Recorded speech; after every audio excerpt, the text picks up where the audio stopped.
Hello बच्चों, क्या हाल है आप लोगों के। आज हम आपके लिए लेके आए हैं 50 क्वेश्चंस की सीरीज। इस क्वेश्चंस में आपको मैक्सिमम क्वेश्चंस आपके वो क्वेश्चंस हैं जो आपके एग्जाम पॉइंट ऑफ व्यू से बनाए गए हैं और आपके एग्जाम में आने के चांसेस पूरे हैं। तो आपको हमारे साथ पूरे वीडियो में बने रहना है, जिसके लिए आपको पूरे 50 क्वेश्चंस देखने की जरूरत पड़ेगी। लास्ट में हम आपको इसके साथ इस 50 क्वेश्चंस की पीडीएफ अटैच करके आपको देंगे, ताकि आपके क्वेश्चंस वहां पे रहेंगे। मैं यहाँ पे आप लोगों के क्वेश्चन पढ़ते जाऊंगा और सॉल्व करते जाऊंगा। क्लियर? तो आइए स्टार्ट करते हैं। सबसे पहला क्वेश्चन, आइए सबसे पहले क्वेश्चन पे है। देखो, क्वेश्चन नंबर 1 कहता है हमारे पास कि क्वेश्चन क्या कह रहा है, क्या force F is given by F equal to A plus B T square. देखो हमारे पास एक इक्वेशन दे रखी है F equal to A T plus B T square, ठीक, जिसमें से A और B क्या है, कांस्टेंट है। Where T is time the dimension of A and B. अब वो पूछा है कि A एंड B की डायमेंशन निकालो। कह रहा है, क्या कह रहा है, ए एंड बी की डायमेंशन कैलकुलेट करनी है। अब देखो सबसे पहले क्या करते हैं, फोर्स को हम प्रिंसिपल ऑफ होमोजेनिटी से इक्वल कर देते हैं। देखो प्रिंसिपल ऑफ होमोजेनिटी किससे करते हैं, प्रिंसिपल ऑफ होमोजेनिटी से इक्वेट कर देते हैं। तो F equal to A T आ जाएगा और A equal to F upon T हो जाएगा। ठीक, A इक्वल टू एफ की डायमेंशन क्या होती है, M L T minus two. ठीक, टी की डायमेंशन टी आ जाएगा, ये ऊपर जाएगा तो कितना बच जाएगा, M L T minus three, A आ जाएगा। ऐसे हमारे पास बी को इक्वेट करेंगे तो कितना आ जाएगा, F equal to B T square. B की वैल्यू क्या आ जाएगी, एफ अपॉन टी स्क्वायर। ठीक, अब बी इक्वल टू एफ की डायमेंशन क्या होती है, M L T minus two, T square कितना हो जाएगा, M L T minus four. यहाँ पे कितना आ जाएगा, माइनस फोर आ जाएगा। तो ये बी की डायमेंशन थी। अब हमें मिल गई ए की डायमेंशन और बी की डायमेंशन। ऑप्शन कौन सा करेक्ट है हमारे पास, बताइए कौन सा आएगा इसमें, B option, M L T minus four.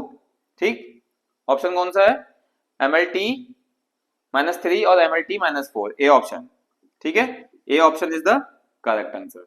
इसके बाद देखते हैं हम question number second. Question number second कह रहा है, a particle moves a distance x in time t according to equation x is equal to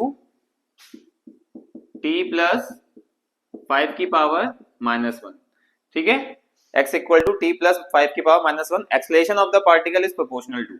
अब क्या कह रहा है वो, एक्सलेशन निकालना है इसका और वो किसके प्रोपोर्शनल है। ठीक है, ऑप्शन में हमें दिया हुआ है वेलोसिटी की पावर 3/2, डिस्टेंस का स्क्वायर, डिस्टेंस की पावर माइनस टू, वेलोसिटी की पावर 2/3। ये हमारे पास क्वेश्चन में ऑप्शन दिया हुआ है। अब देखो हम एक्सलेशन निकालते हैं। क्या करेंगे, सबसे पहले हम dx बाई डी टी कर देंगे। तो v की वैल्यू कितनी आ जाएगी, देखो D D T of t plus 5 की पावर माइनस वन। इसको सॉल्व करेंगे कितना आएगा, माइनस वन टी प्लस 5 की पावर माइनस वन, कितना आ जाएगा, माइनस वन टी प्लस 5 की पावर माइनस टू। नीचे ले आएंगे तो कितना आएगा, minus one upon T plus 5 का कितना आ जाएगा, ये आ जाएगी हमारे पास v की वैल्यू। इतनी बात समझ में आ गई। अब हम देखते हैं कि हमें एक्सलेशन निकालना है, तो हम इसको दोबारा डिफरेंशिएट करेंगे तो क्या हो जाएगा, एक्सलेशन निकालने के लिए dv dt, ये कितना हो जाएगा, d बाई dt। मैं इसको ऊपर ही रहने दूंगा तो कितना बन जाएगा, ये माइनस टी प्लस 5 की पावर माइनस टू। ठीक, माइनस साइन बाहर आ जाएगा, आ गया ब्रैकेट में माइनस टू बाहर जाएगा, टी प्लस 5 की power minus two minus one. अब देखो अभी कुछ बच्चे कह रहे होंगे कि ये आया कैसे, कौन सा वाला पार्ट, देखो ये माइनस थ्री। इसमें एक फॉर्मूला लगाते हैं हम लोग, कौन सा, D D X of X to the power N वाला। तो कितना बन जाता है, N X to the power N minus one. ये हमारा फॉर्मूला लगता है मैथ्स का। क्लियर? अब यहां से हमारे पास क्या आ गया, एक्सलेशन की वैल्यू आ गई। अब लेकिन ऑप्शन हमारे कुछ डिफरेंट दिए हुए हैं कि वो किसका डायरेक्टली प्रोपोर्शनल होगा। तो हम एक काम करते हैं, इसमें से कुछ ब्रेक कर लेते हैं। तो एक्सलेशन कितना आएगा, अगर मैं इसको ब्रेक करूंगा तो कितना बनेगा, चलो इसको सेपरेट करके उधर कर लेते हैं। ठीक है, इसको सेपरेट करके सेट करेंगे तो कितना बन जाएगा, देखो acceleration equal to 2 multiply 1 upon T plus 5 की पावर 3 बन जाएगी। ठीक हो गया। अब देखो 1 अपॉन टी प्लस 5 का स्क्वायर कितना होगा, v ले लेंगे हम, यानी कि ये माइनस साइन स्टार्ट आ जाएगा। तो कितना हो जाएगा, 2 इंटू 1 अपॉन टी प्लस 5 का whole square into 1 upon T plus 5 की पावर 1, दो में तोड़ दिया। 1 अपॉन टी प्लस 5 को क्या लिख देंगे हम, टी प्लस 5 का स्क्वायर को माइनस v। कितना आ जाएगा, 2 इंटू माइनस वी, और 1/t+5 की पावर 1 कितना आ जाएगा बताओ, 1/t+5 की पावर 1 कितना बनेगा। देखो अब हमने करना क्या है, ये आ गया, अब मैं इसको स्क्वायरिंग कर दूंगा इस साइड, अगर मैं इसको सॉल्व करूंगा तो कितना बन जाएगा, देखो अगर मैं दोनों साइड स्क्वायर कर दूंगा तो वी स्क्वायर, ठीक है, रूट ले लेंगे इसका, तो कितना बन जाएगा 1/t+5, ऐसा बन जाएगा। इतनी बात समझ में आ गई, यानी कि माइनस वी स्क्वायर, इसका स्क्वायर वो करोगे तो रूट बन जाएगा। ठीक, कितना आ जाएगा यहाँ पे v की पावर 2, तो कितना बन जाएगा 2v की पावर कितना आ जाएगा, ये वाला तो रूट हो जाएगा हमारे पास, सॉरी स्क्वायर होगा तो ये रूट आ जाएगा इस साइड, हाँ रूट वी, तो ये रूट वी आ जाएगा यहाँ पे, ठीक है, रूट वी आ जाएगा, कितना बन जाएगा v की पावर 3/2, तो ये एक्सेलरेशन क्या हो गया, डायरेक्टली प्रोपोर्शनल v की पावर 3/2। ऑप्शन में दिया है कोई ऐसा ऑप्शन, देखते हैं हम, ठीक है, v की पावर कितना आएगा 3/2, ए ऑप्शन दे रखा है, तो ऑप्शन ए इज करेक्ट, ठीक है, ऑप्शन ए करेक्ट है। इतना नोट करिए फिर आगे बढ़ते हैं। नोट कर लिया आप लोगों ने ये, अब हम देखते हैं अगले क्वेश्चन को, ठीक है, फटाफट हम लोग ऐसे ही करते जाएंगे, और ऐसे करते करते हमें क्या करना है 50 क्वेश्चंस की क्या करनी है सीरीज, ठीक है, 2 क्वेश्चन हो गए और थर्ड वाला भी, ठीक है, जो नोट करने के लिए आपको पूरा टाइम दिया जाएगा, आप टेंशन मत लीजिए उस चीज की, ठीक है, आप नोट करिए आराम से और एक एक करके क्वेश्चन को सॉल्व करिए। देखिए अब थर्ड क्वेश्चन क्या कह रहा है हमारा, थर्ड क्वेश्चन कहता है velocity time graph of a particle comes out to be a non linear curve motion पूछ रहा है वो, ठीक है, अब हमारे पास पूछा हो question number third velocity time graph, ठीक है, अब देखो वेलोसिटी टाइम ग्राफ में वो मोशन की बात कर रहा है कि मोशन कैसा होगा ये बताना है। देखो ये है, अगर हमारे पास इस टाइप का ग्राफ बनता है वेलोसिटी का और टाइम का ग्राफ, तो कौन सा आता है कांस्टेंट एक्सेलरेशन, ठीक हो गया। अब अगर मैं कह दूं कि ग्राफ हमारा इस टाइप से है, ठीक है, ये टाइम ये वेलोसिटी, तो ये कैसा होगा बताओ, non uniformly accelerated motion, non uniformly accelerated motion, ठीक है, तो जो मोशन होगा वो कैसा होगा हमारे पास नॉन यूनिफॉर्मली एक्सेलरेटेड मोशन, क्योंकि क्या होता है जो हमारे पास वीटी ग्राफ होता है वो क्या करता है हमें एक्सेलरेशन प्रोवाइड कराता है, जो हमें किससे पता चलता है स्लोप से, किससे पता चलता है वीटी ग्राफ के स्लोप से हमें पता चल जाता है। इसी तरह हमारे पास क्या हो गया नॉन यूनिफॉर्मली एक्सेलरेटेड मोशन बनेगा कब, जब वीटी ग्राफ हमारा क्या होगा नॉन लीनियर कर्व, ठीक है, नॉन लीनियर, और ये वाला कौन सा होगा लीनियर कर्व, आगे बात समझ में, ठीक, तो ऑप्शन कौन सा होगा इसका सी ऑप्शन, ऑप्शन सी आ जाएगा इसका, क्लियर। अब इसके बाद देखते हैं fourth example, fourth question, question number 4 में क्या कह रहा है, देखो क्वेश्चन नंबर 4 में देखो वो कह रहा है कि दो प्रोजेक्टाइल है A and be thrown from same point, दो प्रोजेक्टाइल कौन कौन से, एक प्रोजेक्टाइल मान लो मैं फिगर बनाता हूं, ठीक है, एक प्रोजेक्टाइल यहां से फेंका, एक प्रोजेक्टाइल हमने यहां से ऐसे नीचे को फेंक दिया, ठीक है, दूसरा प्रोजेक्टाइल भी हमने यहां से यहां तक फेंक दिया, ठीक हो गया, ठीक है, उसके बाद पहले वाले की वेलोसिटी क्या है v, तो जो ये a वाला है इसकी वेलोसिटी है v, ये है b वाला, इसकी वेलोसिटी क्या है v/2, ठीक हो, यही बता दिया हमने। If b is thrown at an angle of 45, अब b का एंगल क्या है 45 डिग्री, ठीक, b 45 डिग्री विद हॉरिजॉन्टल के साथ बना रहा है, ठीक हो गया। What is the inclination of a when their ranges are same, अब वो कह रहा है कि ये रेंज सेम है दोनों के लिए क्या है रेंज सेम, यानी कि RA equal to RB same है, ठीक, अब वो कह रहा है कि इसकी क्या बतानी है हमने थीटा एंगल बता देना है इंक्लिनेशन A का, ठीक हो गया, u square sine 2 theta upon G लगाएंगे, u square sine 2 theta upon G लगाएंगे, ठीक हो गया, A के लिए हो गया B के लिए हो गया, A की इनिशियल वेलोसिटी कितनी है v square sine 2 theta upon G, उसकी कितनी है v/2 का whole square sine 2 theta upon G लगा देंगे, क्लियर, नहीं सॉरी साइन 2 थीटा कहां से आएगा, यहाँ पे बी वाले की कितनी है 45, तो 2 45 साइन 90 आ जाएगा, ये कितना हो जाएगा देखो, सबसे पहले हमें क्या करना जी से जी कैंसिल आउट कर देना, V square sine 2 theta V square upon 4 sine 90 1 हो जाता है, सबको पता है, ठीक है, अब वी स्क्वायर से वी स्क्वायर कट जाएगा, साइन 2 थीटा इतना कितना आ जाएगा, साइन 2 थीटा आ जाएगा तुम्हारा 1/4, क्योंकि साइन 90 की वैल्यू कितनी है 1, ठीक, अब यहां से हमें करना क्या है देखो साइन 2 थीटा साइन इनवर्स जाएगा, अब sine inverse 2 theta equal to sine inverse 1/4, ये हो जाएगा। अब यहाँ पे हम लोग क्या करेंगे, इसको 2 थीटा की वैल्यू निकालें। Theta is equal to 1/2 sine inverse 1/8। Clear? तो ये आएगा हमारा किसके लिए एंगल, ए वाले प्रोजेक्टाइल के लिए। ठीक, कौन सा ऑप्शन होगा इसमें से, डी ऑप्शन। ठीक, ऑप्शन डी, ये है ऑप्शन डी आएगा। अब हम देखते हैं नेक्स्ट क्वेश्चन, कौन सा क्वेश्चन होगा, चौथा, पांचवा क्वेश्चन करते हैं। ठीक है, फिफ्थ क्वेश्चन में क्या कह रहा है वो, फिफ्थ क्वेश्चन में कह रहा है कि दो पार्टिकल्स हैं A and B are moving in a uniform circular motion of concentric circle. Fifth question में कह रहा है कि दो पार्टिकल हैं, ठीक है, एक ये है एक ये है, कंसेंट्रिक सर्किल यानी कि एक दूसरे के अंदर है। ठीक है, एक ए के लिए और एक बी के लिए, दोनों के रेडियस कितने दे रखे, एक का आर ए एक का आर बी। ठीक है, कितना दे रखा है, आर बी, यानी कि R A and R B क्या हो गए, रेडियस। इतनी बात सबको समझ में आ गई। ठीक, अब इसके बाद कह रहा है वो कि speed V A V B respectively, their time period rotation, time period दोनों का सेम है, यानी कि क्या होगा, T A equal to T B. ठीक हो गया, ये भी कर दिया।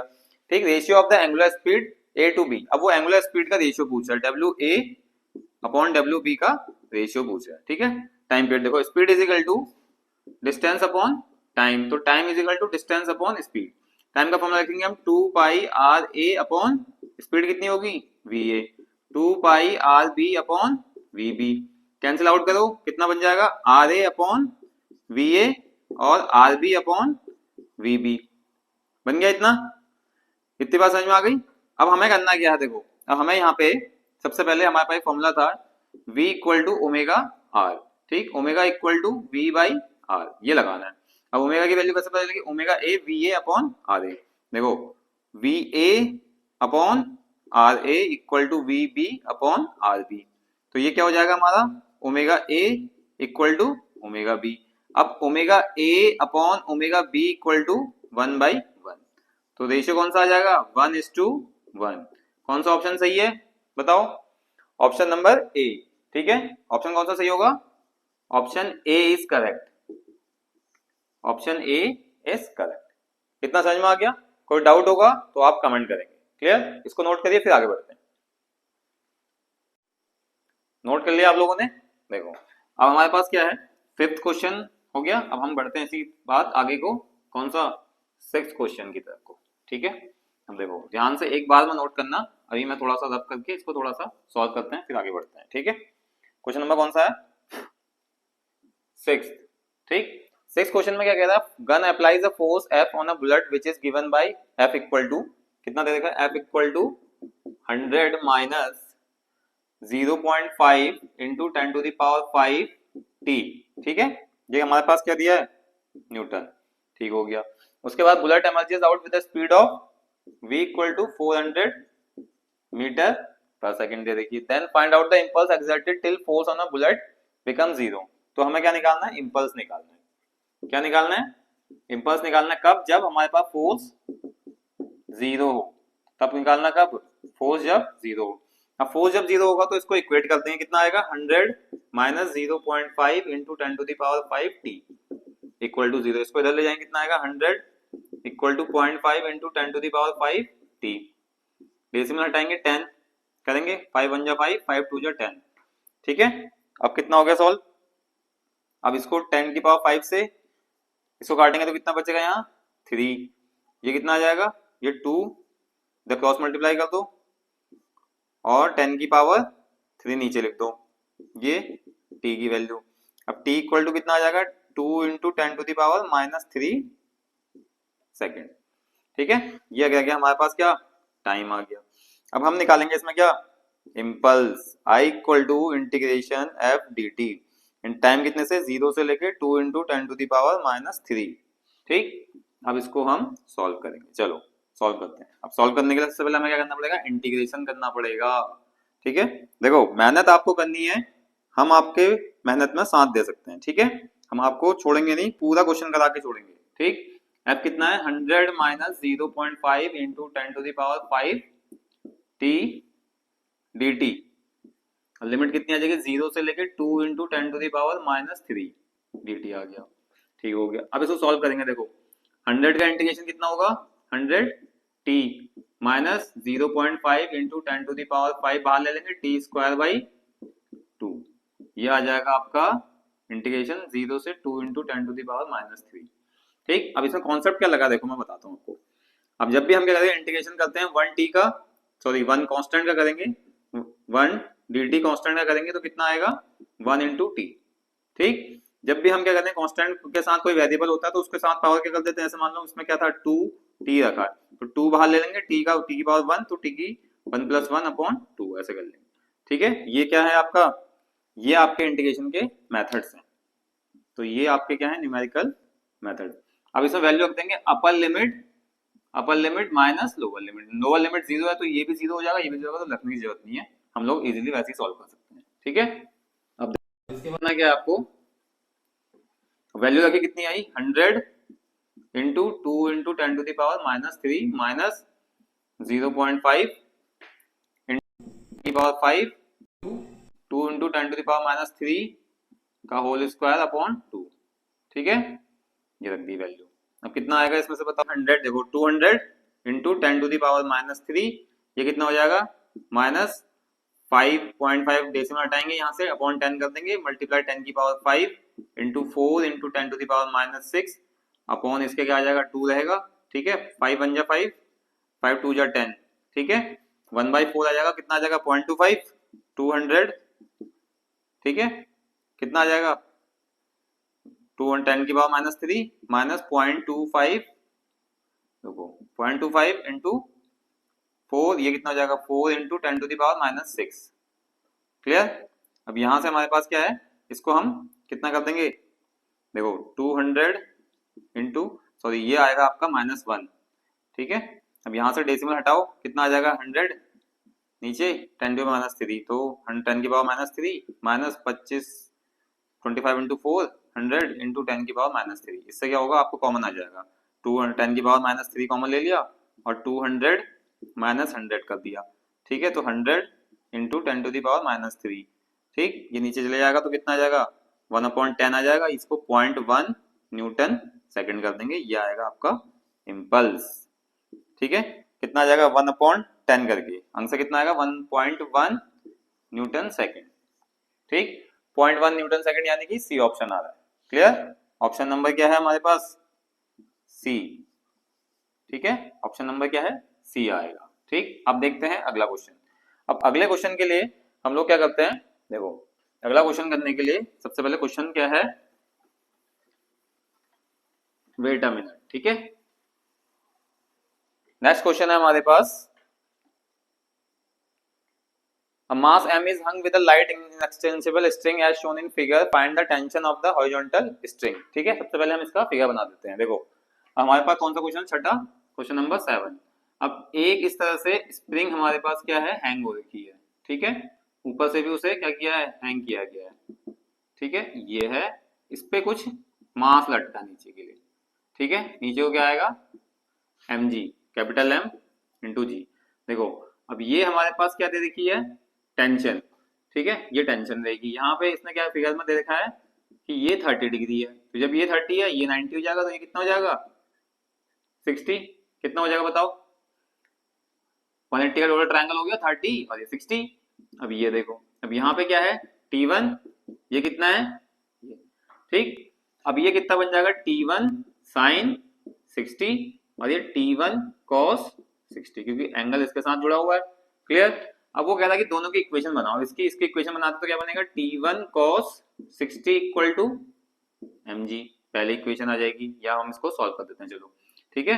तो T1 इक्वल टू कितना आ जाएगा mg अपॉन cos 60 कितना आ जाएगा cos 60 की वैल्यू कितनी होती है 1/2 तो कितना आ जाएगा 2mg ठीक। दूसरा क्या आ जाएगा T2 equal to T1 sin 60 की वैल्यू कितनी हो जाएगी बताओ T1 इंटू √3/2 और T1 की वैल्यू कितनी है 2 mg मल्टीप्लाई बाई √3/2 2 से 2 कैंसिल आएगा कितना आएगा √3 mg तो T2 की वैल्यू कितनी आ गई √3 mg। तो हमें क्या निकालना था टेंशन 2 वाली कितना आ रहा है इसका आंसर कौन सा है option √3 mg B option number B सही है इसका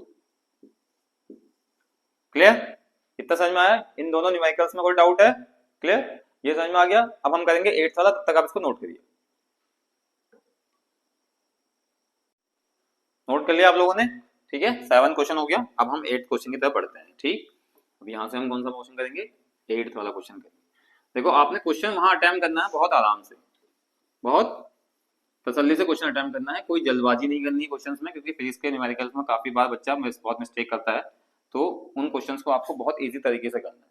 इजी तरीके यानी कि सिंपली वे फॉर्मूला देखना है ध्यान से, हो पा रहा है नहीं हो पा रहा है, अगर प्रॉब्लम आ रही है, डाउट हो रहा है, क्वेश्चन में कुछ कॉम्प्लिकेशंस हैं, तो आपको उस क्वेश्चन को छोड़ के तब तक आगे बढ़ना, क्योंकि आपको सिर्फ 54 सेकंड मिलेगा एक क्वेश्चन को अटेम्प्ट करने के लिए। क्लियर? आइए बढ़ते हैं 8th क्वेश्चन में। ठीक है, अब 8th क्वेश्चन में क्या कह रहा है? सबसे पहले देखो, हमारे पास है ब्लॉक ऑफ मास 10 kg। सबसे पहले एक ब्लॉक दे रखा है, उसका मास दिया है 10 kg। सबसे पहले हम गिवन लिख लेते हैं इसमें से, x डायरेक्शन में with a constant speed of 10 metre per second. Constant speed कितनी है उसकी? 10 metre per second.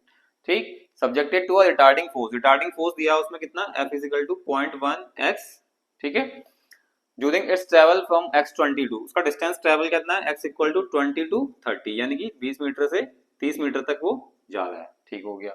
It's final kinetic energy, final kinetic energy पूछा है, के फाइनल उसमें पूछा है। अब देखो, वर्क एनर्जी थ्योरम क्या कहती है? वर्क एनर्जी थ्योरम ये सबने पढ़ी होगी कि जो वर्क डन होता है वो क्या कहता है? Work done equal to change in kinetic energy, change in kinetic energy. तो वर्क डन क्या होगा? W = KF - KI। तो ये आगे क्या होगा? इधर का प्लस हो जाएगा, तो KF = work done plus KI। अब वर्क डन क्या होगा हमारे पास? Force into perpendicular displacement. ठीक, अब इंटीग्रेशन करेंगे हम Fx dx। ठीक है, नेगेटिव साइन इसलिए क्योंकि रिटार्डिंग था, और यहाँ पे एक x1 और ये x2 प्लस KI क्या होगा? Kinetic energy initial ½ mv²। बन गया हमारा फॉर्मूला। तो यानी कि अब हम इसकी वैल्यू कैलकुलेट कर सकते हैं। सिंपल है, बहुत शॉर्ट, कुछ आपको ज्यादा दिमाग में लगाना है, कुछ आपको कंफ्यूज नहीं होना है। सीधे से हमने करना क्या? माइनस बाहर ले लेंगे, इंटीग्रेशन x1 की जगह कितना लेंगे? 20, और यहाँ कितना आ जाएगा? 30 - 0.1x dx प्लस ½ m कितना दिया है? 10, वेलोसिटी 10 का स्क्वायर। ठीक हो गया। ठीक है, माइनस साइन बाहर ले लिया हमने, 0.1 भी बाहर ले लिया, इंटीग्रेशन ऑफ 20 सो 30, तो इंटीग्रेशन भी हटा दो आप, जल्दी से इंटीग्रेशन कर दो। x dx का कितना हो जाएगा? x²/2, लिमिट रख देंगे 20 से 30 प्लस ½ 10 × 100 कितना हो गया?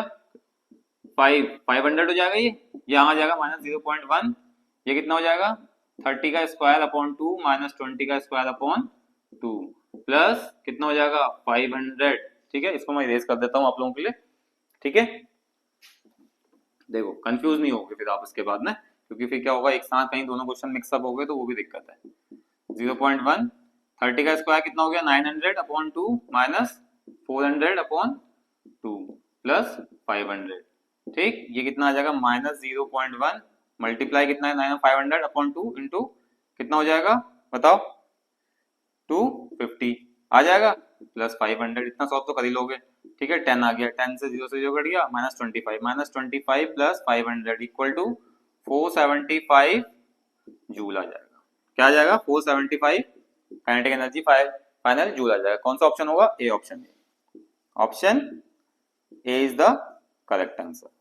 ठीक, इसी क्रम में हम आगे बढ़ते हैं, इसी प्रोसेस में अगला क्वेश्चन देखते हैं। कौन सा है अगला क्वेश्चन हमारे पास? बहुत सिंपल क्वेश्चन है, बहुत इसी पैटर्न पे आपका पूरा पेपर आएगा। ठीक है, इसी पैटर्न पे आपका पूरा पेपर आएगा, आपको कुछ नहीं करना है ज्यादा, कुछ कॉम्प्लिकेटेड क्वेश्चन नहीं, जो क्वेश्चन हम करा रहे हैं वही आपको करना है। क्लियर? अगला क्वेश्चन देखते हैं। अगले क्वेश्चन में हमारे पास दो मास दिए हैं 6 एंड 2 यूनिट के। ठीक है, m1 दे रखा है 6, m2 दे रखा है 2 दे रखा है। ठीक हो गया। पोजीशंस दे रखी दो पोजीशंस दे रखी हमें। ठीक है, पोजीशन दे रखी है दो, कितना? 6i - 7j कैप, दो पोजीशन दे रखी है, and 2i + 5j - 8k, 2i + 5j - 8k। ठीक है, इसमें पहले वाले में k नहीं है, ये भी एक पोजीशन दे रखी है। ठीक हो गया, क्वेश्चन में गिवन है the coordinates of the centre of मास। ठीक है, क्या निकालना है? सेंटर ऑफ मास के कोऑर्डिनेट निकालना है। बहुत आसान क्वेश्चन है, बहुत ज्यादा आसान क्वेश्चन है, इतना आसान क्वेश्चन नहीं आता वैसे, लेकिन यहाँ वाले एग्जाम में आता है। ठीक है, बहुत ही इजी क्वेश्चन। देखो, सबसे पहले आपको कुछ नहीं करना है, m1 + m2 क्या रखोगे इसमें? देखो m1 की वैल्यू कितनी है? 6, x1 कितना है? 6, m2 कितना है 2, x2 कितना है 2 अपॉन 6 प्लस 2 कितना हो जाएगा 36 प्लस 4 40/8 8 पंचे 40 5 ठीक हो गया। YCM कितना होगा m1 y1 plus m2 y2 upon m1 plus m2 कितना हो जाएगा m1 बताओ जल्दी से 6 y कितना है y1 -7 प्लस m2 कितना है 2 y2 कितना है 5 6 प्लस 2 कितना हो जाएगा -42 प्लस 10 अपॉन 8 कितना आ जाएगा -32 अपॉन 8 आ जाएगा इतना। ठीक है सॉल्व करो कितना आएगा ये 8 चौको 32 -4। ठीक है अगला क्या आएगा ZCM, तीन कोऑर्डिनेट निकलेंगे ना क्योंकि तीन दे रखी पोजीशन। ठीक है m1 z1 plus m2 z2 upon m1 plus m2 बहुत इजी क्वेश्चन। 6 इंटू z1 कितना है बताओ 0। ठीक है z2 कितना है m2 कितना है 2 इंटू -8 क्लियर। नीचे कितना हो जाएगा 6 प्लस 2 0 यहाँ पे 16 -16 अपॉन 8 ये कितना आ जाएगा कितना होगा 8 -8 16 -2 माइनस कितना आएगा 2 आ जाएगा। कितने क्वाड्रेंट मिल गए 5 -4 -2 5 -4 -2 ठीक है C option. Option C is the correct answer. Clear इतना। ठीक है बहुत सिंपल क्वेश्चन है, बहुत सिंपल क्वेश्चन आने हैं आपको, आपको ज्यादा टफ नहीं पड़ना। सीधे हमारी वीडियोस को देखते हुए आपको सीधे न्यूमेरिकल्स लगाने हैं। क्लियर जो न्यूमेरिकल्स हम आपको करके दे रहे हैं आपको कुछ नहीं करना, आपको सिर्फ वीडियो में से पूरे 50 क्वेश्चंस ये करने हैं। क्लियर ये ही आएंगे आपके, करिए नोट डाउन। नोट कर लिया आप लोगों ने। ठीक है 9 क्वेश्चन तक हो गए। अब हम बढ़ते हैं इसी के साथ 10th क्वेश्चन की तरफ। ठीक हो गया। ठीक है 10th क्वेश्चन की तरफ बढ़ते हैं। अब 10th क्वेश्चन में क्या है देखो 10th क्वेश्चन में है आपके पास क्या 10th क्वेश्चन में देखते हैं चलो। Ratio of radii of gyration of a hollow sphere and a solid sphere of the same radii about a tangential axis. ठीक है क्या निकालना है हमें रेडियस ऑफ गायरेशन का रेशियो, जिसमें रेडियस ऑफ आर ए और रेडियस ऑफ आर बी दोनों क्या है हमारे पास सेम दे रखे हैं, हॉलो स्फीयर और सॉलिड स्फीयर का। ठीक है हमने एक स्फीयर बना दिया ऐसी। ठीक है ये इसके सेंटर ऑफ मास से करेगा। उसके बाद ये क्या है इसकी रेडियस। अब वो कह रहा है कि हमारे पास निकालना किसका रेशियो है about tangential axis. Tangential axis का मतलब ये वाला। अब ये डिस्टेंस भी इसकी कितनी होगी आर हो जाएगी। ठीक अब मास ऑफ ms क्या हो जाएगा मास ऑफ हॉलो स्फीयर और ms mass of solid sphere. Mass of hollow sphere और मास ऑफ सॉलिड स्फीयर। ठीक है सॉलिड स्फीयर कर देते हैं यहाँ पे। ठीक है सॉलिड स्फीयर। अब देखो हमारे पास क्या होता है देखो ये होता है सेंटर ऑफ मास। ठीक है सेंटर ऑफ मास के लिए आईसीएम लेते हैं हम लोग। ठीक अब हमें निकालना क्या है कि टेंजेंशियली उसका क्या करना है रोटेट करना है टेंजेंशियल एक्सिस पे। ठीक है तो टेंजेंशियल एक्सिस पे हम निकालने के लिए क्या करेंगे I H is equal to I H C M plus M H R square. ठीक ऐसे हमारे पास दूसरी क्वेश्चन में जाएगा सॉलिड स्फीयर के लिए I solid centre of mass के along plus M S R square. ठीक हो गया दोनों इक्वेशन बन गई। अब मैं अलोंग टेंजेंशियल एक्सिस ये निकाल दिया हमने। ठीक है अब ये सेंटर ऑफ मास के अलोंग कितने होते हैं आई एच सी एम। ठीक है आई एच सी एम कितना होगा 2 बाई बताओ कितना होगा 2/3 एम एच आर स्क्वायर। ठीक I S C M 2/5 M S R square. ठीक हो गया ये दोनों वैल्यूज हमने इन इक्वेशंस में पुट कर देनी है। ठीक हो गया सबसे पहले निकालते हैं आई एच कितना आ जाएगा बताओ टेंजेंशियल एक्सिस के along 2/3 M H R square plus M H R square कितना हो जाएगा 5/3 एम एच आर स्क्वायर आ जाएगा। ठीक है आई सॉलिड कितना आ जाएगा सॉलिड स्फीयर के लिए 2/5 M S R square plus M S R square तो 5 + 2 7/5 7/5 एम एस आर स्क्वायर आ गया। ठीक अब वो पूछा ratio of radius of gyration. Radius of gyration क्या होता है बताओ रेडियस ऑफ गायरेशन कितना होगा बता सकता है कोई। ठीक है k = √i/m। ठीक हो गया अब हम क्या निकालेंगे इसमें आई एच और आई एस का। ठीक है तो k h निकाल दिया हमने √IH अपॉन mh तो IH कितना आ जाएगा IH देखो 5/3 mh r square upon mh से mh कट जाएगा, r बाहर आ जाएगा, तो अंडर रूट कितना आ जाएगा 5/3 kh की वैल्यू आ गई।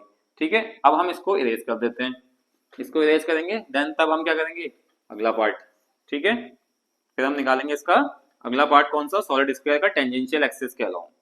ठीक, अब सॉलिड स्फीयर का निकालने के लिए क्या निकालेंगे, K S is equal to under root I S upon M S, और आई एस कितना आ रहा है हमारे पास 7/5 M S R square whole divided by M S से एम एस कैंसिल हो जाएगा, कितना आ जाएगा आर बाहर आ जाएगा अंडर रूट 7/5। अब हम क्या निकालेंगे, रेशियो पूछा कितना के एच अपॉन के एस, तो के एच की वैल्यू कितनी है R under root 5/3 R under root 7/5, R से आर कट जाएगा, कितना आ जाएगा 25 अपॉन अंडर रूट 25/21, ये कितना आ जाएगा 5 अपॉन अंडर रूट 21। तो K H upon K S is equal to 5 upon under root 21। ठीक है, ये कौन सा ऑप्शन है हमारे पास, B option, option B, option B is the correct answer. इसी के साथ हम आगे क्वेश्चन बढ़ते हैं, कौन सा है हमारे पास क्वेश्चन नंबर 11। नेक्स्ट क्वेश्चन देखते हैं क्या है। नेक्स्ट क्वेश्चन कह रहा है हमारे पास कि एक स्फेरिकल प्लैनेट है, उसका मास है mp, स्फेरिकल प्लैनेट। ठीक है, प्लैनेट मास कितना है mp। ठीक है, उसके बाद हमारे पास डायमीटर दे रखा है dp, डायमीटर देखा उस प्लैनेट का कितना dp। ठीक हो गया, a particle of a mass m is falling nearly the surface, surface पे कोई प्लैनेट पे सरफेस पे कोई स्मॉल मास दिया हुआ है। ठीक है, जो फॉल कर रहा है, फिर expansion acceleration due to gravity. अब एक्सेलरेशन ड्यू टू ग्रेविटी हमें इसके अंदर निकालनी है, कितना निकलेगा F equal to G M P M upon कितना होता है आर पी का होल स्क्वायर। ठीक है, रेडियस कितना हो जाएगा इसका G M P M upon D P by 2 का होल स्क्वायर, तो ये कितना हो जाएगा 4 G M P M upon D P का होल स्क्वायर, ये फोर्स आ गया। F equal to M G होता है, G equal to F upon M हो जाएगा। F की वैल्यू कितनी है 4 G M P M upon D P square whole divided by M, M से M कैंसिल आउट, कितना बच जाएगा G 4 G M P upon D P square. Acceleration due to gravity कितनी आ जाएगी G equal to 4 G M P D P square. Option A is correct, option A is correct. ठीक है, समझ में आ गए दोनों क्वेश्चन 10th और 11th वाला, इसको नोट करिए फिर आगे बढ़ते हैं। नोट कर लिया आप लोगों ने सारा, 11 हो गया था, अब हम इसे कौन सा क्वेश्चन करेंगे 11 के बाद 12 क्वेश्चन। ठीक है, क्वेश्चन नंबर कितना आएगा 12। हम सबसे पहले इसको रब कर देते हैं, देन उसके बाद फिर फटाफट क्या करेंगे क्वेश्चन नंबर 12। ठीक हो गया, क्वेश्चन नंबर 12 कह रहा है planet is revolving around the sun in a circular orbit with a radius of r। ठीक है, सर्कुलर ऑर्बिट में क्या करता है, एक प्लैनेट रिवॉल्व करता है जिसकी सर्कुलर ऑर्बिट की रेडियस क्या है स्मॉल r, टाइम पीरियड है उसका कैपिटल T, तो टाइम पीरियड कितना है, टाइम पीरियड है कैपिटल T। ठीक हो गया, उसका if the force between the planet and star is proportional to, अब फोर्स क्या है प्रोपोर्शनल किसके है r की पावर -3/2 के। वो कह रहा है कि then the square of time period is proportional to, square of time period हमें निकालना है। ठीक हो गया, अब देखो फोर्स क्या होता है, सेंटीपिटल फोर्स क्या लेते हैं हम यहाँ पे mv² r ले लेते हैं, डायरेक्टली प्रोपोर्शनल किसका है r की पावर -3/2। v के r के रिस्पेक्ट में कितना आएगा v square directly proportional to r की पावर -3/2 इंटू r की पावर 1, कितना हो जाएगा बताओ, v square directly proportional to r की पावर -3/2 प्लस 1, ये हो जाएगा 2 आ जाएगा तो -1/2 आ जाएगा ये, तो v square directly proportional to कितना r की पावर -1 कितना आएगा बताओ 2। ठीक, अब ये यहां से आएगा। ठीक है, अब देखो ये v स्क्वायर आ गया, इतनी बात समझ में आ गई। अब उसके बाद हम क्या करेंगे, देखो हमारे पास क्या है, ये कर लिया, अब ये हमारे पास क्या आएगा, इसको यहां जाएगा तो 1/2 पावर आएगी, तो v directly proportional to r की पावर -1/4 हो जाएगा, क्योंकि ये क्या होता है मल्टीप्लाई बाई 1/2 आती पावर, क्योंकि इस साइड स्क्वायर है उधर साइड रूट आता है, तो -1/4। ठीक हो गया, टाइम पीरियड का फॉर्मूला क्या होता है directly proportional to r upon v, तो directly proportional to R upon V की जगह क्या रखेंगे हम, आर की पावर -1/4। तो time period directly proportional to R की पावर 1 इंटू आर की पावर 1/4 कितना हो जाएगा ये। तो time period directly proportional to R की पावर 1 + 1/4 5/4 कितना आ जाएगा 5/4। क्वेश्चन में कहा गया कि टाइम पीरियड का स्क्वायर निकालो। अब स्क्वायर कर देंगे चलो दोनों साइड, तो कितना हो जाएगा टाइम पीरियड का square directly proportional to R की पावर 5/4 का होल स्क्वायर कितना आ जाएगा। Time period square equal to R की पावर 5/4 मल्टीप्लाई 2, 2 से 2 कटेगा जाएगा 5/2 आ जाएगा। तो T square directly proportional to R की पावर कितना आ जाएगा 5/2। ये हमारा टाइम पीरियड रहेगा। आर की पावर 5/2 कौन सा ऑप्शन है, D option, option D is the correct answer. Clear. अब हम देखते हैं इसके बाद कौन सा वाला अगला क्वेश्चन। अगला क्वेश्चन क्या कह रहा है हमारे पास, देखो अगला क्वेश्चन कह रहा है, नेक्स्ट क्वेश्चन है क्वेश्चन नंबर 13। ठीक हो गया। क्वेश्चन नंबर 13 क्या कहता है, क्वेश्चन नंबर 13 कह रहा है कि maximum load of a wire which can stand without breaking when its length is reduced to half of its original length. अब हमारे पास क्या है, एक लेंथ है वायर की। अब ओरिजिनल लेंथ हमारे पास एल है, ठीक है। हम क्या कर रहे हैं, उसकी लेंथ को क्या कर दे रहे हैं, when its length is reduced to half of its original length, उसकी लेंथ कितनी हो जाएगी L/2 हो जा रही है, ठीक है। विल बिकम डबल, ठीक है। तो अगर हम हाफ कर देंगे उसकी लेंथ को तो original length will be double be half be 4 times, ठीक है। अब देखो stress equal to force upon area. अब force equal to stress into area. अब देखो अब हमारे पास क्या है, फोर्स ब्रेकिंग फोर्स। मान लो अगर मैं क्या करूंगा कि हमें ये ब्रेकिंग फोर्स है, ठीक है, ये ब्रेकिंग स्ट्रेस। तो अब हम क्या करेंगे कि अगर किसी को हम तोड़ेंगे तो फोर्स लगा रहे हैं उसमें। अब देखो ये क्या है, इसमें कोई लेंथ के ऊपर तो बात हो ही नहीं रही है।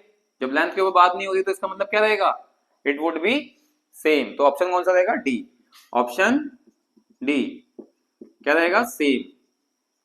क्लियर। अगला क्वेश्चन है हमारे पास क्वेश्चन नंबर 14। अब 14 वाले में देखते हैं क्वेश्चन नंबर 14 क्या कह रहा है। क्वेश्चन नंबर 14 कह रहा है there is a hole of area A at the bottom of a cylinder. अब हमारे पास क्या है, एक सिलेंडर है, उसके कहीं पे नीचे होल है, ठीक है। यहाँ पे मान लो हमारे पास एक होल दे रखा उसको, ठीक। सिलेंडर ऑफ एरिया कैपिटल है, सिलेंडर का एरिया कितना है, कैपिटल ए दे रखा है।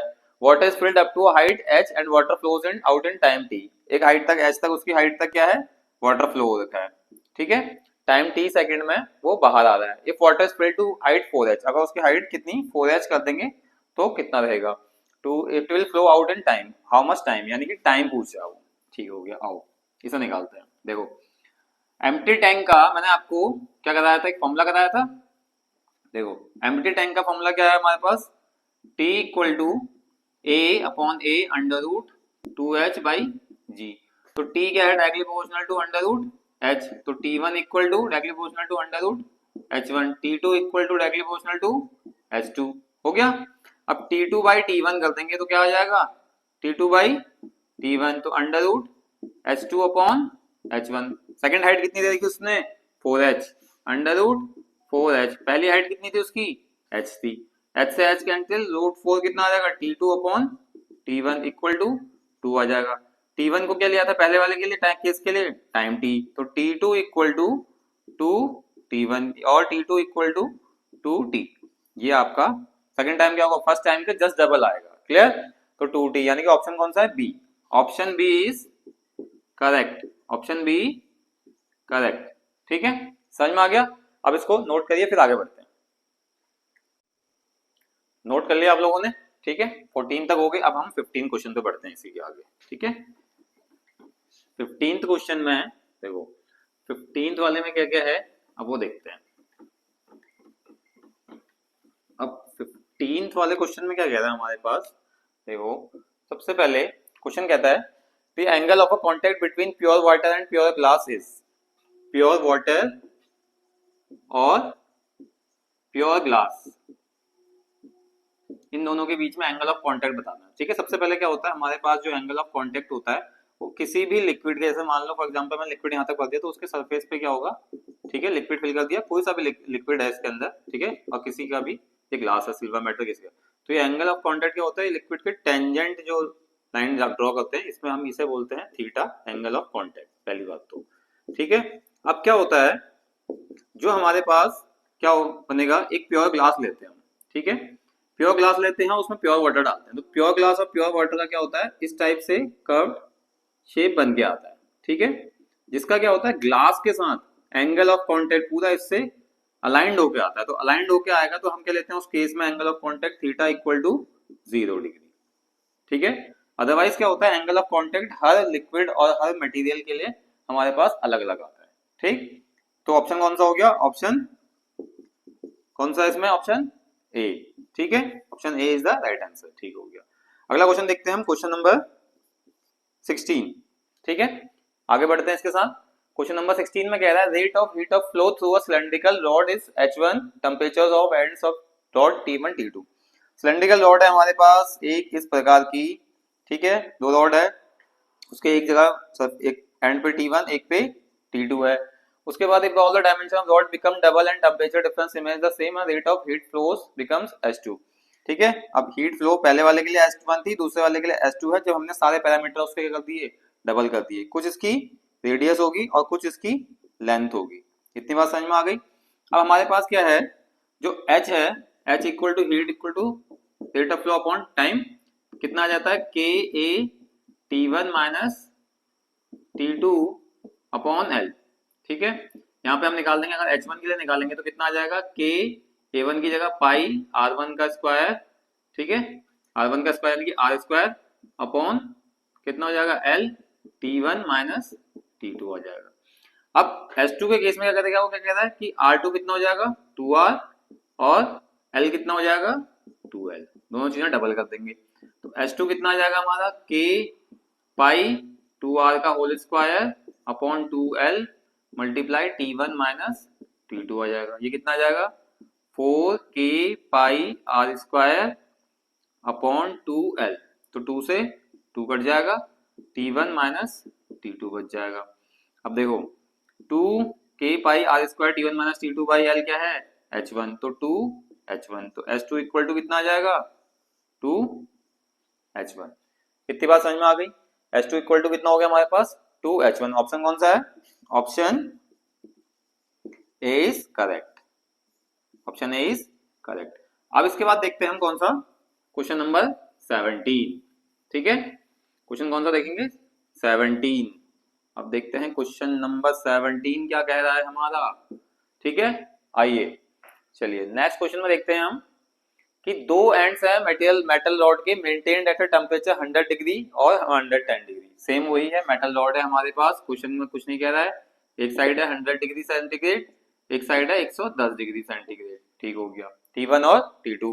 The rate of heat flow rod is found to be 4 joule second, rate क्या है हीट फ्लो का बताओ, 4 joule per second, 4 joule per second, जिस रेट से वो फ्लो हो रही है, ठीक है, रेट है 4 जूल पर सेकंड, क्लियर।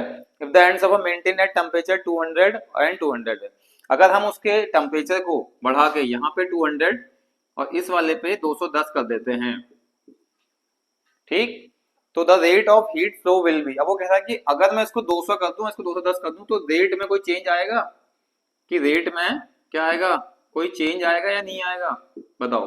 देखो रेट ऑफ फ्लो क्या, D Q upon D T equal to K A delta T upon X मान लो, एल मान लो, कुछ भी मान लो, ठीक है।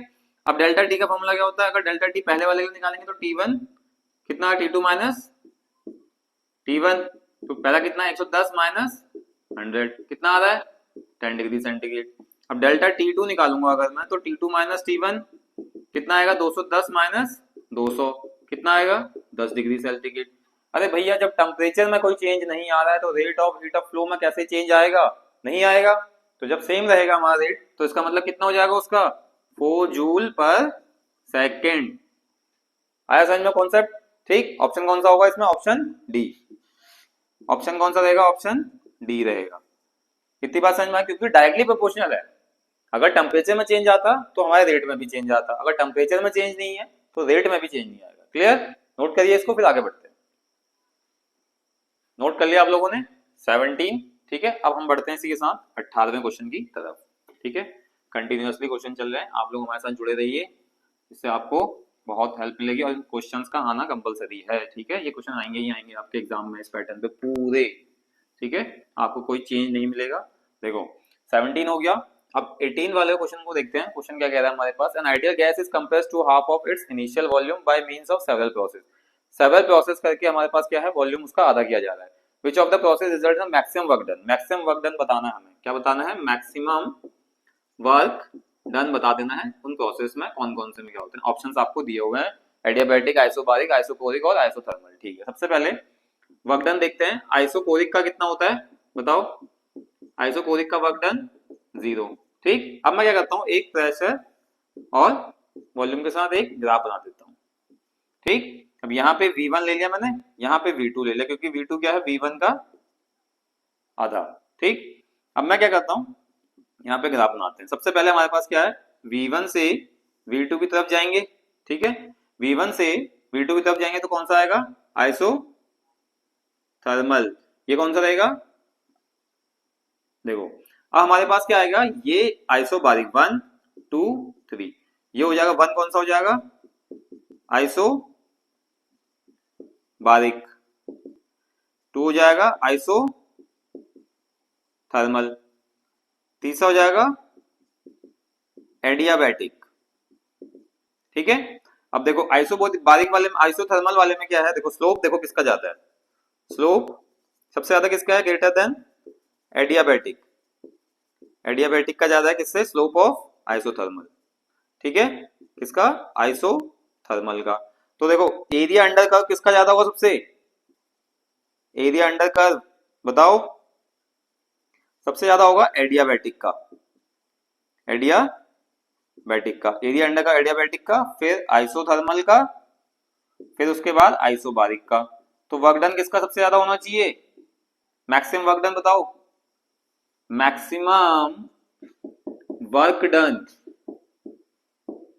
Done in gas by which process, adiabatic.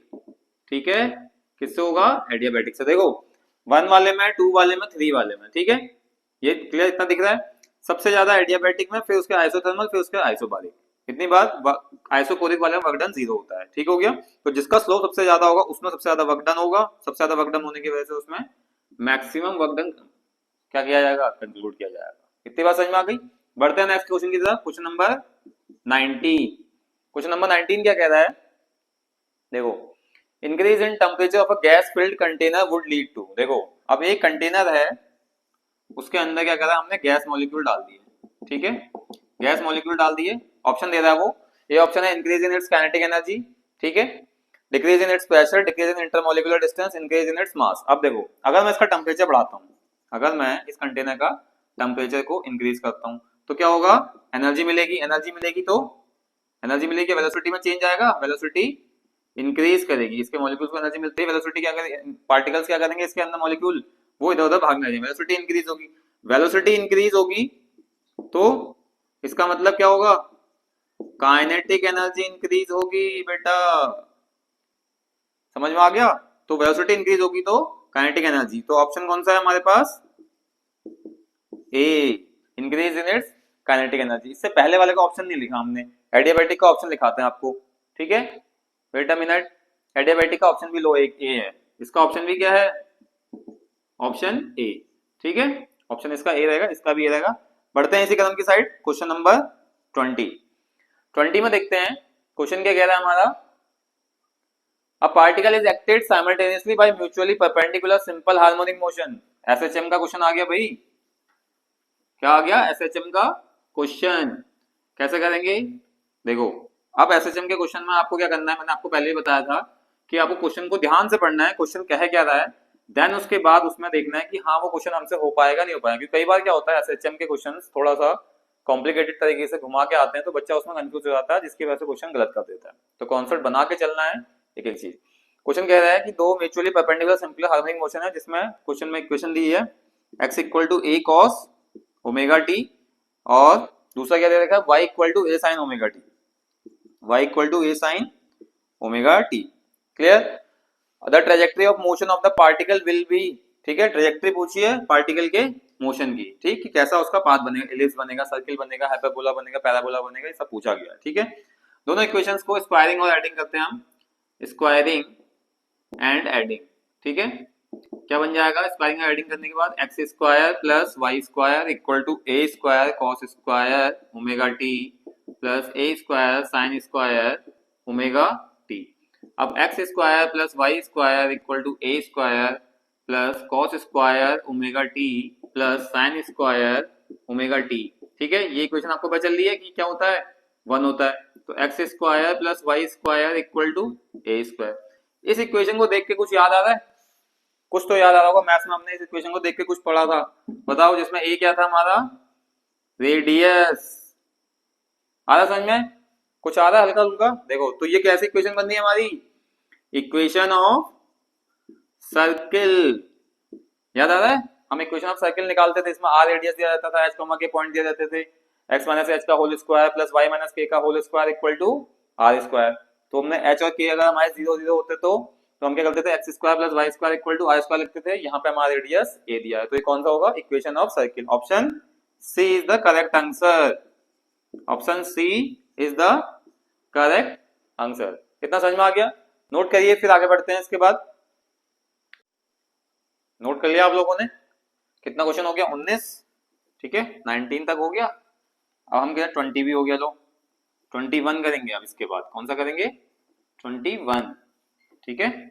देखो क्वेश्चन नंबर 21 सॉल्व करेंगे। कौन सा करेंगे, 21। क्वेश्चन क्या कह रहा है, सबसे पहले क्वेश्चन पढ़ते हैं। देखो पहला क्वेश्चन कह रहा है, particle is executing a SHM, its maximum acceleration is alpha. Maximum acceleration कितना उसका, अल्फा, ठीक है। एंड मैक्सिमम वेलोसिटी बीटा, और मैक्सिमम वेलोसिटी कितनी है, देखो क्वेश्चन में जो जो गिवन है पहले वो कर लेते हैं, ठीक हो गया, बीटा। अब मैक्सिमम एक्सेलरेशन मैक्सिमम वेलोसिटी देखिए, देन टाइम पीरियड पूछा वाइब्रेशन का, टाइम पीरियड उसको निकालने को पूछा है, ठीक हो गया। अब देखो एक्सेलरेशन क्या होता है, ए ओमेगा स्क्वायर, और मैक्सिमम वेलोसिटी कितनी होती है, ए ओमेगा, ठीक है। डिवाइड करेंगे इसको, अल्फा अपॉन बीटा कितना हो जाएगा, A omega square upon A omega. A से कैंसिल, ओमेगा से ओमेगा कैंसिल, कितना बच गया, alpha upon beta equal to omega. Omega को हम क्या लिखते हैं, 2 पाई बाई टी लिखते हैं, ठीक है, 2 पाई बाई टी कर देते हैं, alpha upon beta. Time period निकालो इसका फटाफट, टाइम पीरियड इक्वल टू करो 2 पाई बीटा अपॉन अल्फा। आगे टाइम पीरियड, सिंपल सा क्वेश्चन है, कुछ ज्यादा दिमाग लगाना नहीं है उसमें।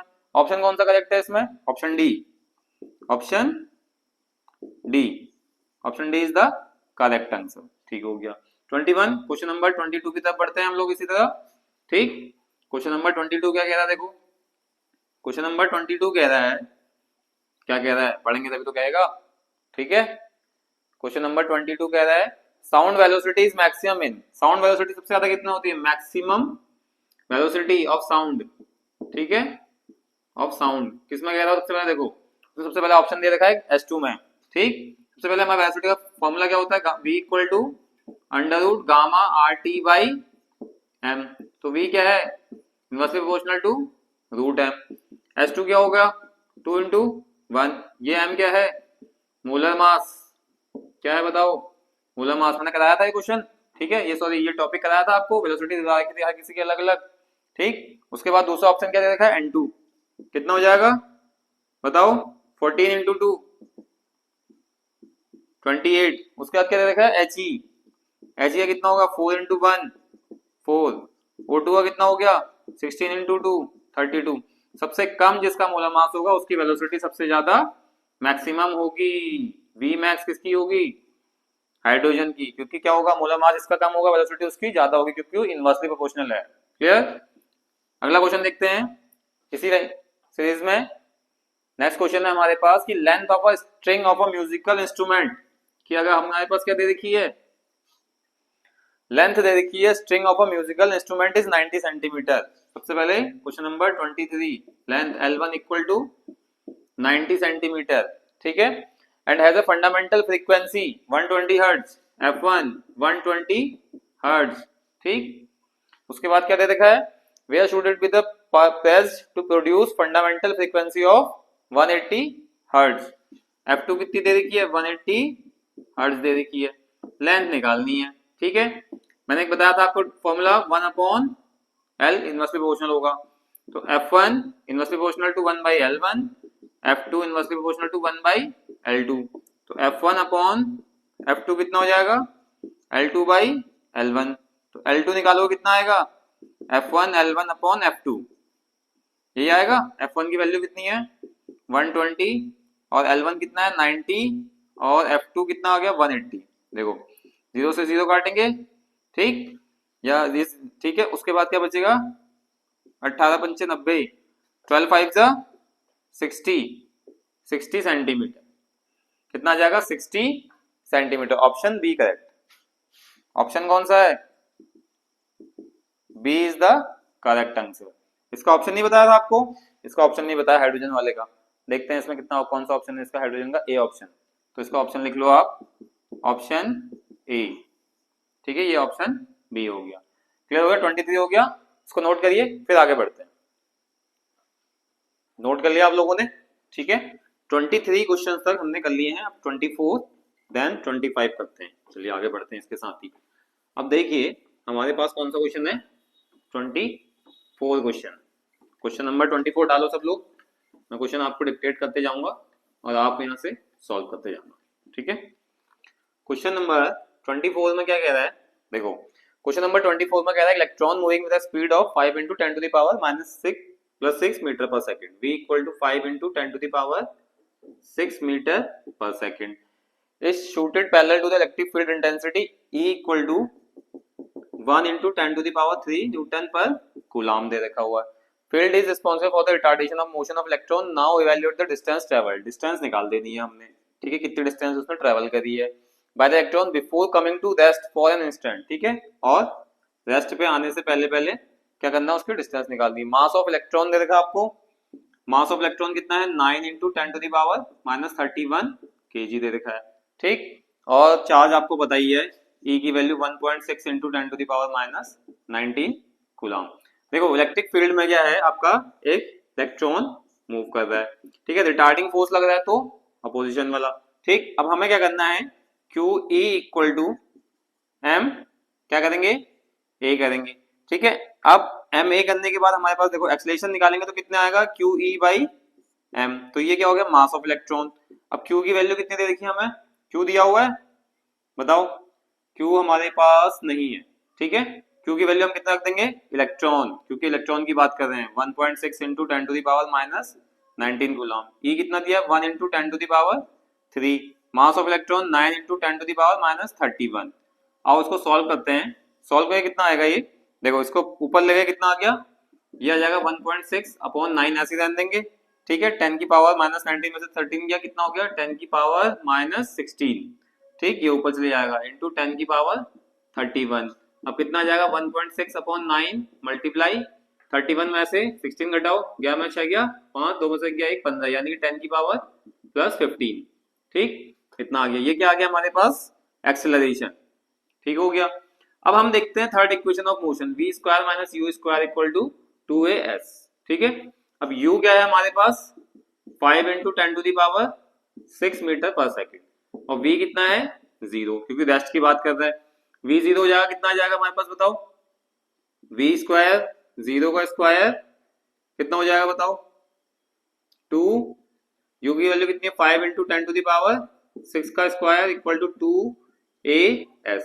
एक्सेलरेशन की वैल्यू पता है, हम नीचे निकल लेंगे तो कितना आ जाएगा, ये माइनस आ रहा है, ठीक है। अब देखो यहां से निकालेंगे s, अब s निकालेंगे यहां से, कैसे निकालेंगे, देखो s निकालने के लिए हमें क्या करना पड़ेगा, -5 × 10 की पावर 6 का होल स्क्वायर अपॉन 2a। अब a भी हम इसमें नेगेटिव लेंगे, नेगेटिव क्यों लेंगे, क्योंकि रिटार्डेशन की बात होती है। तो फिर हमारे पास क्या होगा, a नेगेटिव लेने के बाद s 5 × 10 to the power 6 multiply 5 × 10 to the power 6 upon 2 × यहाँ माइनस लगा दोगे, a की वैल्यू कितनी दे रखी है हमें 1.6 × 10 to the power 15 और 9 ऊपर चले जाएगा मल्टीप्लाई में, यहाँ भी माइनस लोगे तो ये माइनस और ये माइनस कट जाएगा, ठीक हो गया। s कितना हो गया 25 × 10 to the power 12 × 9 और ये कितना आ जाएगा 3.2 × 10 to the power 15। इसको सॉल्व करोगे तो 7 सेंटीमीटर अप्रॉक्स इसका आंसर आ जाएगा। क्लियर, 7 सेंटीमीटर अप्रॉक्स इसका आंसर आ जाएगा। ऑप्शन क्या होगा हमारे पास, ऑप्शन सी, ठीक है। ऑप्शन सी इसका राइट आंसर रहेगा, ठीक है। कितना हो गया 24। अब इसके बाद करते हैं हम 25 वाला क्वेश्चन, ठीक है। 25 क्वेश्चन हम सॉल्व करते हैं। अब देखो 25 क्वेश्चन करने के लिए देखो सबसे पहले मैं इसको इरेज कर देता हूँ। Question number 25। अब क्वेश्चन नंबर 25 पढ़ते हैं हम। ठीक, क्वेश्चन नंबर 25 कह रहा है कि a charge q is lying at the midpoint of the line joining the two similar charges capital Q। ठीक है, दो सिमिलर चार्जेस के बीच में, कैपिटल Q के बीच में एक मिड पॉइंट पे चार्ज रखा हुआ है, ठीक है, स्मॉल q। तो system will be in equilibrium, system equilibrium में है if the value of q, तो यानी कि इसकी q की वैल्यू बतानी है, क्या है, अगर ये इक्विलिब्रियम में है। अब इससे इस पे फोर्स और इससे इस पे फोर्स बराबर लगेगा। देखो इक्विलिब्रियम का है तो सबसे पहले एफ नेट 0 हो गया।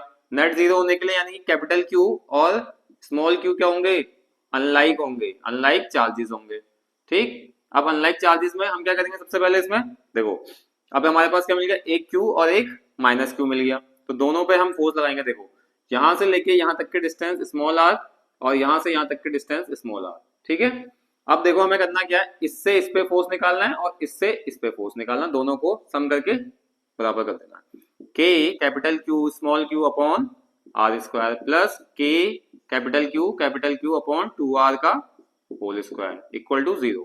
ठीक हो गया। अब हम क्या करेंगे, k q by r square equal to minus k q square upon 4r square. देखो अब हम क्या करेंगे, k से k कैंसिल आउट, एक q से एक q कट जाएगा, r स्क्वायर से r स्क्वायर कट जाएगा, तो q बच गया इस साइड एक q बच गया और नेगेटिव साइन और ये 4 टाइम।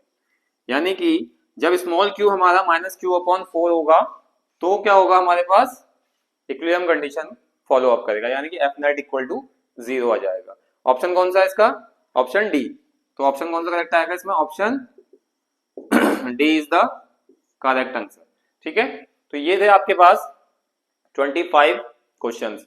नेक्स्ट 25 क्वेश्चंस आपको मिलेंगे नेक्स्ट वीडियो में, तब तक के लिए आप इन सारे क्वेश्चंस को करना। ठीक, ये आपके मोस्ट एक्सपेक्टेड क्वेश्चन है जो आपके इस एग्जाम में 110% आने वाले हैं। क्लियर, तो आपको कोई डाउट नहीं होना चाहिए, जितनी ज्यादा से ज्यादा इनकी प्रैक्टिस करोगे उतना आपका पेपर इजी हो जाएगा। नेक्स्ट वीडियो मिलते हैं अगले 25 क्वेश्चंस के साथ। Thank you.